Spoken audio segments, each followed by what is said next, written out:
Пора взглянуть правде в глаза.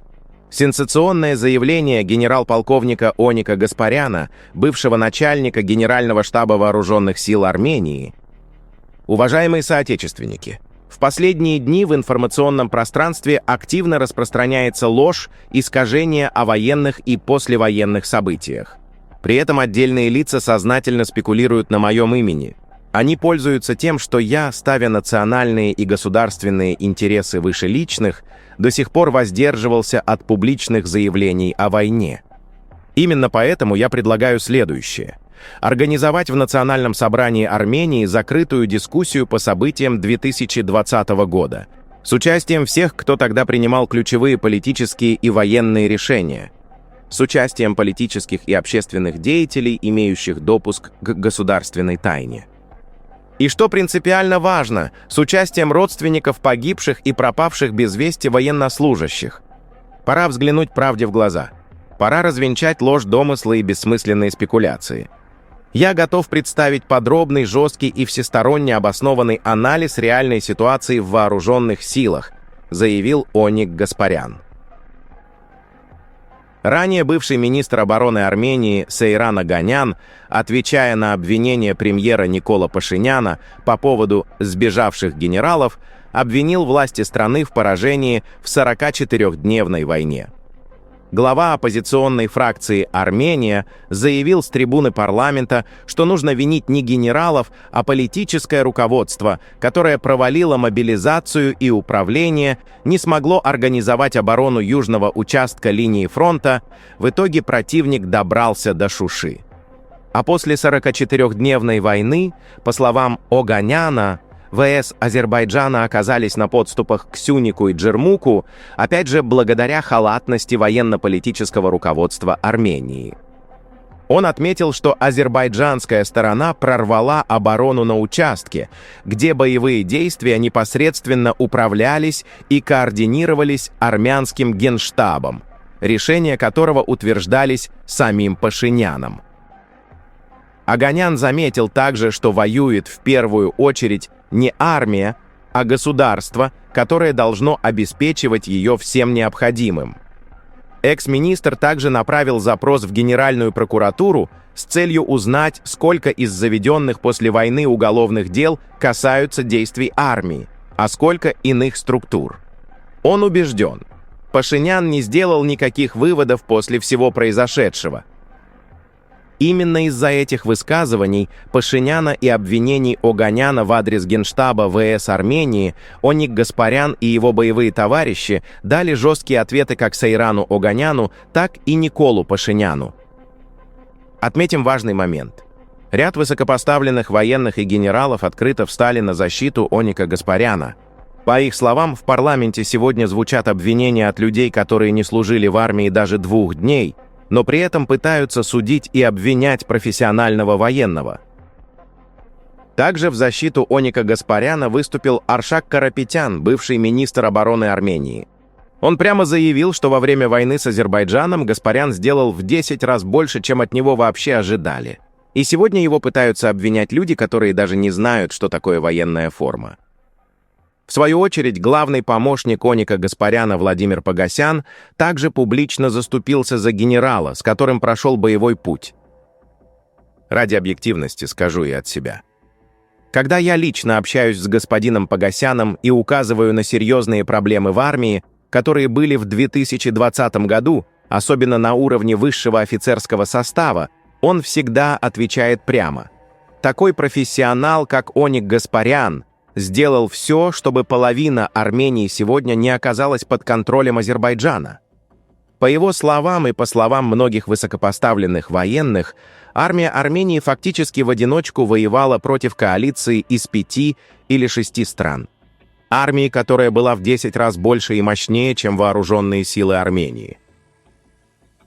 Он подчеркивает, что армия воевала одна. Со стороны правительства не было никакой реальной поддержки. Об этом же говорил и Аршак Карапетян. По его словам, складывалось ощущение, что правительство Армении, сидя в парламенте, просто смотрело футбольный матч между Арменией и Азербайджаном, не ударив палец о палец.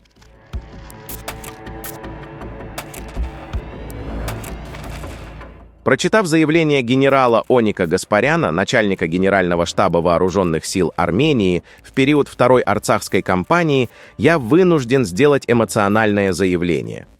Армении и армянскому будущему нужен трибунал, но его возможность тает с каждым днем, подталкивая страну к внесудебным способам решения проблем.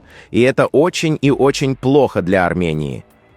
Сегодня только армянский воин сдерживает широкомасштабную агрессию против Армении. Ни международные гарантии, ни политическая власть и не олигархи, а рядовые сержанты и офицеры в Министерстве обороны, СНБ и МВД. Абсолютное большинство армянского общества даже не представляет, каким угрозам они противостоят ежедневно. Есть армянские офицеры, у которых разрывается душа от бессилия и невозможности остановить атаку на Армению, в том числе проводимую руками самой власти и постсоветской элиты. Я знаю, что такие военные составляют большинство офицерского и сержантского состава. Исключение составляет высшее командование, но это не более 5%.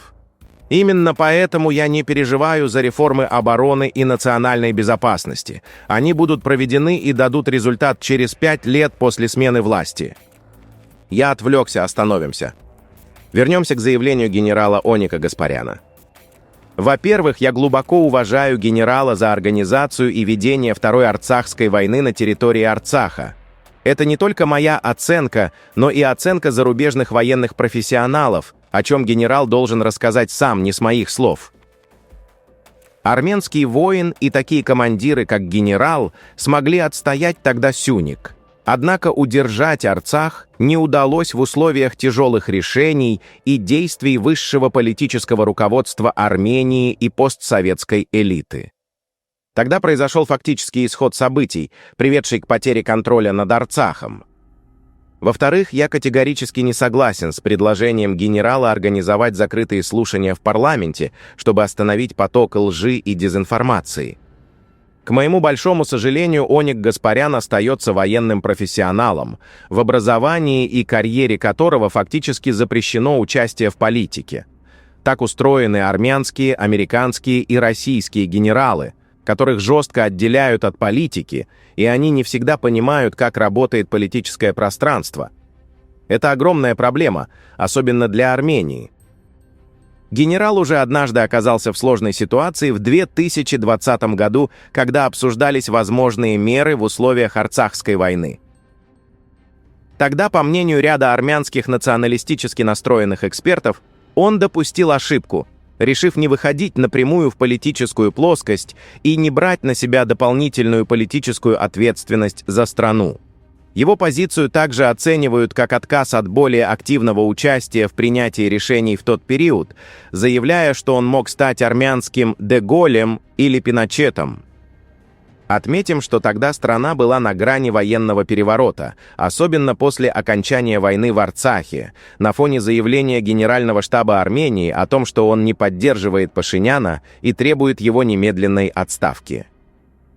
Слушания по Второй Арцахской войне должны быть открытыми и общественными, а не парламентскими. Согласившись зайти в нынешний парламент, вы проиграете, не сказав ни единого слова.